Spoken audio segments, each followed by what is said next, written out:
tous, on se retrouve aujourd'hui avec Laurence et Étienne de la société Didacto qui sont venus au chalet qu'on est ravis de recevoir. Alors, vous voyez derrière moi un décor de Noël, c'est parce qu'on profite de leur venue au chalet pour découvrir la sélection de Didacto pour Noël. On a aussi prévu une vidéo qui va vous expliquer les missions de la société Didacto et du site internet. Laurence, tu es la fondatrice de Didacto. Oui, bonjour. Bonjour. Étienne, tu as repris Didacto. Bonjour Aline, merci de nous recevoir au chalet, on est ravis. On a découvert des jeux sur le site, on était très contents de les découvrir. On s'est dit que ça pouvait intéresser des familles, des grands-parents, des gens qui ont envie de faire des cadeaux de Noël intelligents. Et du coup, comme tu fais des listes de Noël, que tu fais des prescriptions depuis 1994, on a hâte de voir les jeux que tu nous proposes. Et oui, parce que les jeux sont avant tout des jeux, même si nous, on a toujours un petit angle, que ça va être bien pour la lecture, que ça va être bien pour les maths. On a des jeux très très éducatifs, mais la plupart de nos jeux sont juste des jeux qu'on regarde à travers un prisme. Et là, pour Noël, on a choisi des jeux pour le plaisir, des enfants, des parents, des grands-parents.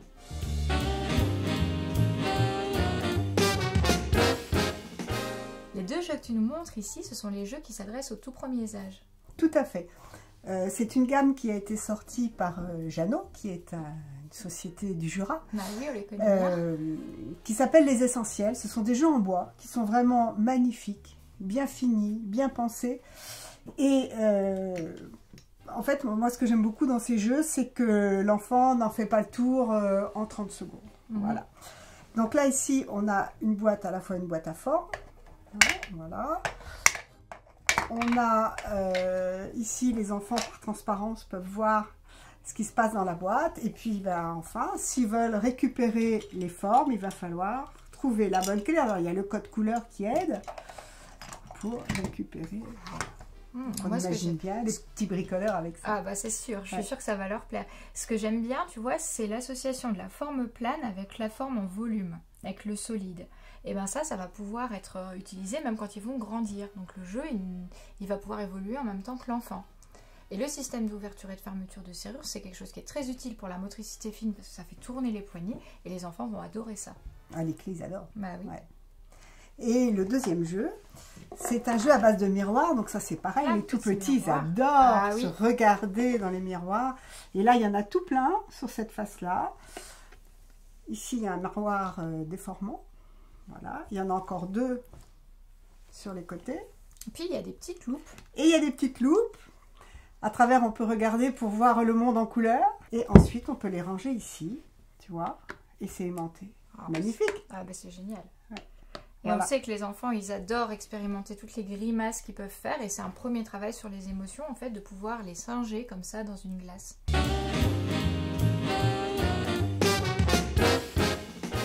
Avec Fire Alarm, la sélection qui s'adresse aux enfants de 3 à 6 ans. Alors il s'agit d'un jeu coopératif dans lequel les enfants incarnent des pompiers. Et les pompiers, quand on est petit, c'est tout à fait fascinant. Là, on a un immeuble où le feu démarre, donc vite, il faut aller éteindre le feu. Donc on a un gros dé de couleur, je jette le dé, hop, je fais blanc et je fais avancer le camion de pompiers jusqu'à ce que la petite roue blanche apparaisse sur le dessus. Donc on fait avancer comme ça le camion le plus vite possible, mais quand on tombe sur la flamme, moi je suis sûre que les enfants ils vont chanter. Quand ils tombent sur la flamme? Oui, au feu les pompiers. Mais tu vois, évidemment, je suis sûre qu'ils chantent. Voilà, et l'idée c'est d'arriver à l'immeuble avant qu'il ne soit en feu. Et tu vois, ce que j'aime bien, c'est qu'ils ont pensé à tout parce qu'il y a la petite planche de vocabulaire, on peut expliquer tous les accessoires du pompier et il y a aussi toute une éducation à la sécurité qui est mise en place avec le jeu, qui est prévue par le jeu. Ça c'est vraiment intéressant parce qu'il y a le côté hyper ludique des pompiers qui va vraiment plaire aux enfants et il y a un petit côté qui va au-delà du jeu. Alors je dois t'avouer que celui-ci, j'ai vraiment eu un coup de cœur en le voyant sur le site de Didacto parce qu'en fait ça parle à mon cœur de maîtresse. D'abord je n'avais jamais vu ce jeu. J'étais très curieuse de le découvrir. Et pourquoi il m'intéressait tant? C'est parce qu'on peut faire la pince, on peut travailler sur l'apprentissage, la tenue du crayon. Donc pour une maîtresse de maternelle, c'est un peu le Graal. Et surtout, on va exercer la force qu'on a dans la pulpe des doigts pour bien tenir son crayon. Et en plus, c'est un vrai jeu et un jeu à contrainte parce qu'il y a des choses qui nous embêtent là. Des petits fils. Tout à fait. Donc l'idée, c'est de jeter le dé, Ça apparaît sur bleu. Je vais choisir un légume bleu. Alors, oui, on peut aussi tourner, là, tu vois, la petite queue, hop, sur bleu. Et je vais prendre un légume bleu. C'est pas si facile. Non, c'est pas si facile. En fait, ça va exercer ton agilité, voilà, ta motricité champignon. fine et la comparaison terme à terme, puisqu'il va falloir poser le bon sur sa forme. Donc c'est un jeu qui permet de faire plein de choses tout en étant extrêmement ludique. Extrêmement ludique. Les enfants, ils adorent. Ben, au départ, c'est ce qu'on conseille toujours au point de départ, de laisser les enfants déjà expérimenter le matériel librement, juste pour le plaisir. Ah, puis même jouer à la dinette avec nommer les légumes, les attraper, faire des recettes. Les couleurs, tout à fait. Etienne, tu nous présentes Dali le renard, un jeu tiki. C'est un jeu qui nous a beaucoup plu parce que le matériel déjà est très beau et très original.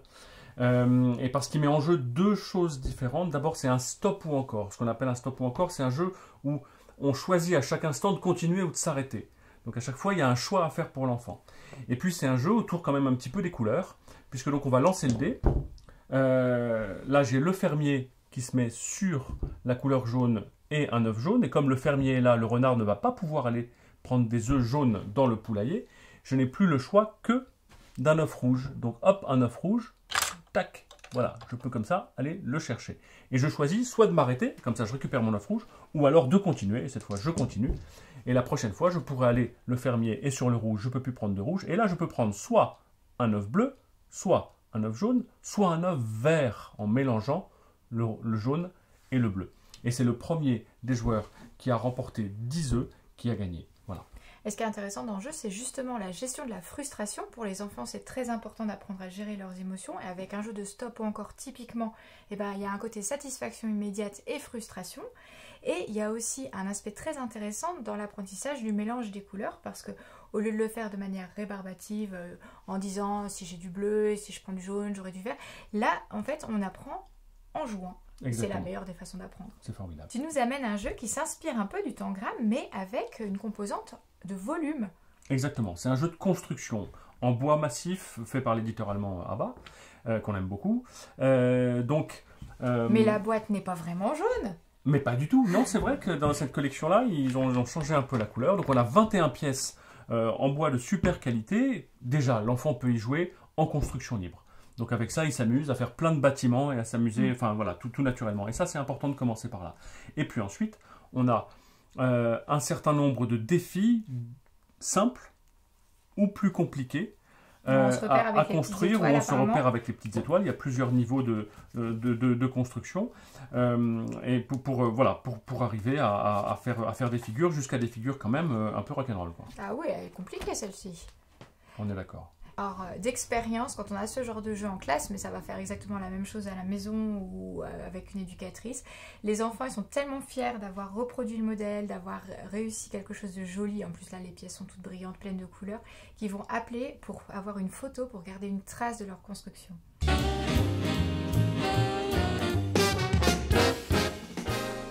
Pour la catégorie des 6-9 ans, tu nous apportes Takayama. C'est un jeu en bois, c'est un très joli jeu. Et sur les pièces, ici et là, on a des petits symboles japonais. Voilà. En fait, c'est les chiffres. Hein. Donc, le principe est très simple. Je retourne une petite plaquette. Voilà, c'est ce symbole-là. Je prends donc cette pièce et je l'empile.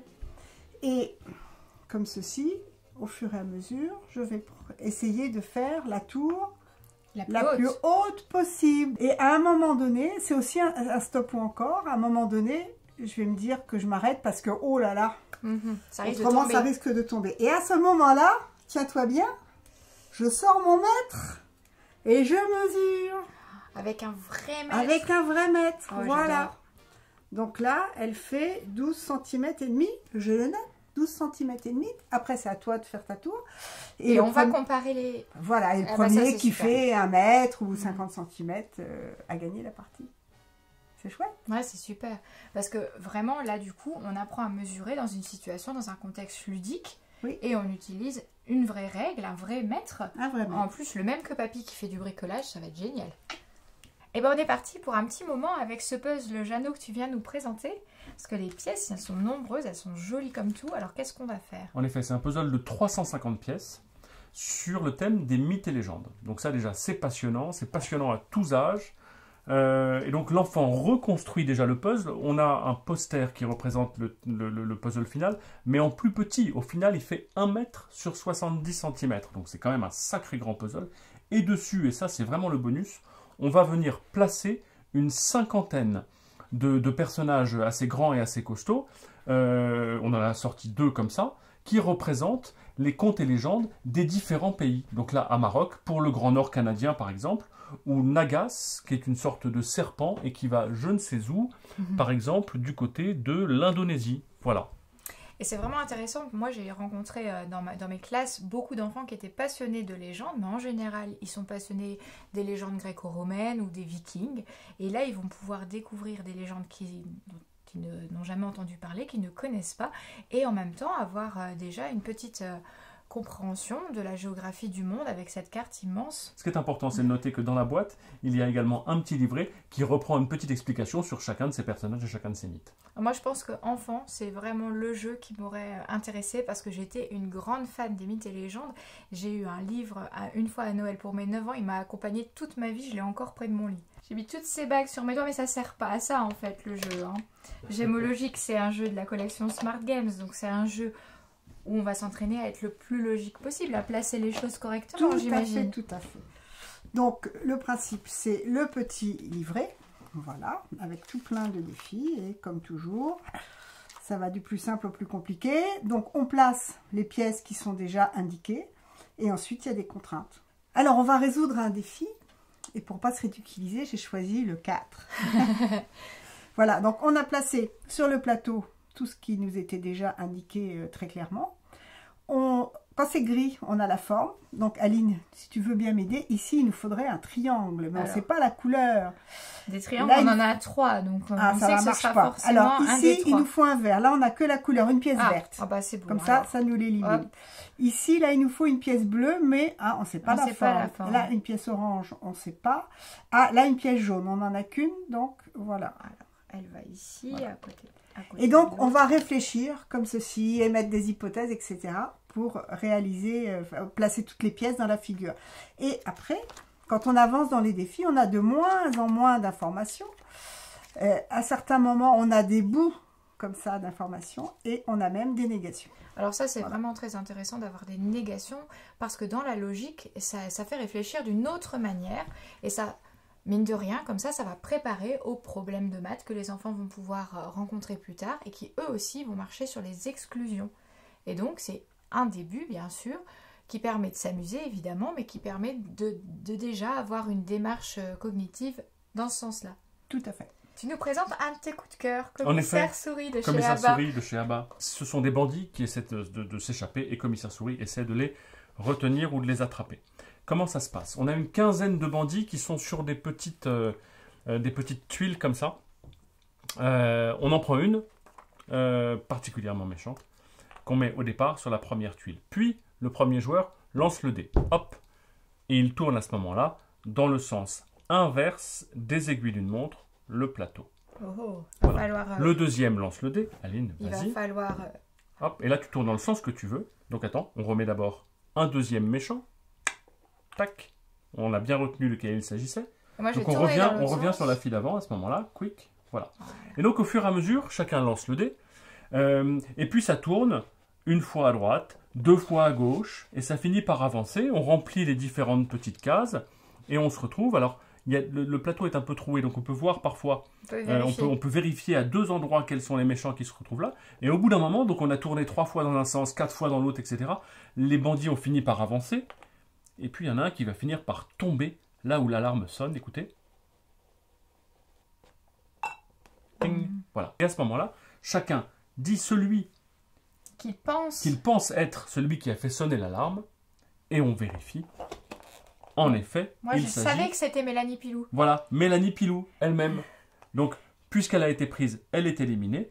Mais si on se trompe, à ce moment-là, Mélanie Pilou part dans la voiture des bandits. Et lorsque la voiture est complète, les bandits ont gagné. Sinon, lorsque tous les bandits ont été capturés, eh bien, les joueurs ont gagné. Donc, c'est un jeu de mémoire, mais un jeu de mémoire où on ne voit pas tout, en fait. C'est la partie cachette, comme ça, derrière, qui va beaucoup plaire aux enfants et qui va leur faire se creuser la tête. Exactement. C'est pas du tout facile de se souvenir où en sont les différents bandits. Et souvent, là-dedans, les enfants sont bien meilleurs que les Ah oui, adultes. c'est ce que j'allais dire. Moi, je pense qu'il y a des enfants qui sont meilleurs que moi à ce jeu-là. On entre maintenant dans la catégorie famille. C'est la catégorie où l'adulte qui va jouer avec ses enfants va prendre autant de plaisir qu'eux. Il va jouer avec ses enfants, il ne va pas faire jouer ses enfants. Tout à fait. Et pour cette catégorie, on sélectionne des jeux qui ne mettent pas les enfants en difficulté. Voilà, où tout le monde est à égalité, où tout le monde prend du plaisir. Alors, Imagine existait déjà et est sorti récemment Imagine Famille. Alors, en fait, on a, vous voyez, tout un gros paquet de cartes et il va falloir, Aline, que je te fasse deviner quelque chose. Et je te dis le thème, au Moyen-Âge. Au Moyen-Âge. Ah ah. Alors déjà, moi j'aime beaucoup la disposition, c'est comme ça que je faisais mettre les pièces de puzzle à mes élèves quand on faisait des puzzles en classe, parce que comme ça on voit tout en une vue. Et c'est plus facile après de pouvoir choisir la carte. Alors je ne suis pas une spécialiste du Moyen-Âge, mais... Et en plus tu peux l'animer. Ok, est-ce que ce serait pas par hasard une catapulte? Oui. Ouais. Et on n'a pas triché, hein. Et donc voilà, on va pouvoir créer quelque chose en utilisant les pièces qui sont ici, qui se superposent, que l'on peut mettre les unes sur les autres, qu'on va pouvoir animer, et ça va permettre à l'enfant d'exercer sa créativité. Tout à fait, l'imagination au pouvoir. Ouais. Et puis aussi, quand on est capable d'illustrer un mot, ça veut dire que ce mot, sa définition, on la comprend, ça veut dire qu'on en a une image mentale. Et c'est très important parce que ça va permettre d'élargir le vocabulaire des enfants aussi. Dans la sélection famille, tu as choisi Mandala Stone. C'est un petit jeu très très visuel. Dis donc, j'aime beaucoup tout ça. Alors c'est très beau. Mandala Stone est un très beau jeu. C'est pas un petit jeu, c'est un jeu déjà assez costaud. Un jeu de stratégie un peu à deux étapes. Puisque dans une première étape, on va récolter des pierres sur le plateau. Alors comment ça se passe? Je déplace une de ces... ils appellent ça des artistes. Un de ces artistes comme ça en noir sur le plateau, et je peux récolter des pierres autour de l'artiste que j'ai déplacé si le motif au-dessus est le même et s'il n'est pas à côté d'un autre artiste. Donc par exemple ici, je vais récolter la pierre bleue et la pierre rose que je vais placer ensuite sur mon plateau, et au fur et à mesure des tours, je vais récolter diverses piles comme ça de pierres de couleurs sur mon plateau, et dans un deuxième temps, je vais pouvoir les défausser. La façon dont je vais les défausser va me rapporter au fur et à mesure du jeu des points. Donc il faut bien calculer ce qu'on récupère, la façon dont on les dispose, et ensuite la façon dont on les défausse dans un deuxième temps pour pouvoir avoir le maximum de points. Par rapport à des objectifs cachés, voilà. Donc un jeu assez complexe, mais finalement assez facile à mettre en œuvre et très agréable à jouer en famille. Et donc il y a un peu de planification et de stratégie dans ce jeu. Tout à fait. On continue avec un jeu très visuel, un jeu qui s'inspire du Loch Ness. Tout à fait, donc c'est un authentique jeu de stratégie, en volume, un jeu de blocage, mais on l'a sélectionné parce qu'en même temps, il est très beau et du coup très attractif même pour un enfant qui n'aurait pas d'appétence pour les dames ou les échecs ou des jeux comme ça. Donc le principe, c'est qu'on a des monstres qui se développent sur le plateau, donc on peut y jouer à 2, à 3 ou à 4. Et imaginons que je sois le joueur qui ait les pièces noires, je vais choisir une de ces pièces-là, et si je la rajoute derrière, eh bien je vais bouger la petite queue du monstre pour dire que la fin de mon monstre est là, et si je la rajoute devant, eh bien au contraire, je vais mettre la petite tête devant. Voilà, donc il faut bien gérer ces pièces, parce qu'à un moment, si je peux plus jouer, c'est fini pour moi. Et en même temps, il faut essayer de bloquer l'autre pour que ce et soit plus vite fini pour lui que pour voilà, c'est ça. Donc, il faut bien gérer dans quel ordre et à quel moment on joue les pièces qui ont des formes très différentes. Donc, c'est un jeu de logique et de stratégie, mais on ne joue pas tout seul, contrairement aux jeux Smart Games qu'on montrait tout à l'heure. Cette fois-ci, on est obligé de prendre en compte les actions de l'adversaire. Donc, c'est un jeu vraiment dans la catégorie famille, puisqu'on va pouvoir y jouer avec ses parents, avec son grand frère, et pouvoir essayer de se bloquer les uns les autres. Alors, Suspects, c'est un jeu d'enquête, une enquête à l'anglaise de Guillaume Montiage. Guillaume Montiage, il est spécialiste un petit peu de ce genre d'ambiance d'enquête. Il a un côté très narratif dans les jeux qu'il propose. Et vous pourrez vous en rendre compte si vous allez sur le site Didacto, parce que le site a la particularité de présenter des fiches produits et les règles du jeu. Et c'est vraiment très chouette pour pouvoir se rendre compte si le jeu est fait pour vous. Comment ça se passe? On a un cadre de l'enquête qui raconte un peu le meurtre qui s'est passé dans ce fameux manoir Alistair. Et puis on a donc un arbre généalogique, les plans du manoir et puis un certain nombre de questions qui sont posées. Donc quel est le meurtrier, quel est le mobile du crime, que cherchait-il dans le coffre-fort, etc. Et donc on va au fur et à mesure tout simplement un peu comme on le souhaite circuler dans les pièces du manoir, aller interroger les différents personnages et à chaque fois on prend des cartes. Donc par exemple si je vais interroger William Allister, je vais à la carte numéro 24 et à la carte 24, le voilà, c'est William Allister qui nous raconte je me promenais seul dans la forêt quand le drame est arrivé, etc., etc. Et donc, tout cela va nous donner un faisceau d'indices, et au fur et à mesure du jeu, on va se faire une idée et discuter ensemble. C'est ça qui est intéressant, c'est que tous les joueurs discutent. On peut y jouer tout seul, mais ce qui est bien, c'est quand tous les joueurs, en effet, discutent ensemble des différentes solutions, comparent leurs idées, et arrivent ensemble à la conclusion qui figure finalement dans cette enveloppe, à n'ouvrir évidemment que lorsqu'on est certain d'avoir répondu à toutes les questions. Voilà. Et moi, ce qui me plaît dans le jeu, c'est qu'on est à l'intérieur du livre, en fait. C'est comme si on lisait un roman policier, mais qu'on était l'enquêteur. Et rien que ça, rien que le fait que c'est un jeu qui va déboucher sur un plaisir de lecture, sur une expérience de lecteur. Exactement. On allie le jeu et on fait découvrir vraiment ce que c'est qu'un roman policier. On donne le goût de la lecture, de l'aventure. Et rien que pour ça, c'est génial. C'est un peu un livre dont vous êtes le héros, dans lequel on circulerait un petit peu comme on le souhaite. Donc en effet, c'est de la lecture, c'est de la logique et de la réflexion, et c'est de la discussion entre les joueurs. C'est vraiment le combo gagnant de Suspect, quoi. Et puis c'est la thématique. On a l'impression qu'on est dans un manoir anglais, qu'on va aller se promener dans la véranda, dans la bibliothèque. Ça crée vraiment une ambiance de jeu qui est une ambiance un peu typique du roman à l'anglaise. C'est un jeu vraiment immersif. Eh ben, merci beaucoup à Étienne et à toi aussi, Laurence, qui nous regarde depuis le canapé, d'avoir accepté notre invitation au chalet. On vous proposera nous aussi, dans l'équipe d'un monde de jeu, une sélection pour Noël, mais ce sera une sélection avec tous les membres de l'équipe et qui va aller au-delà du jeu enfant. Donc ça complétera très bien cette vidéo aussi. Eh ben, écoutez, merci Aline et merci Martin de nous avoir invités. Nous on est ravis d'être là, d'être venus au chalet. On espère que cette sélection vous a plu et il y a plein d'autres jeux de Noël à retrouver sur notre site didacto.com. Merci à tous, au revoir. Ciao.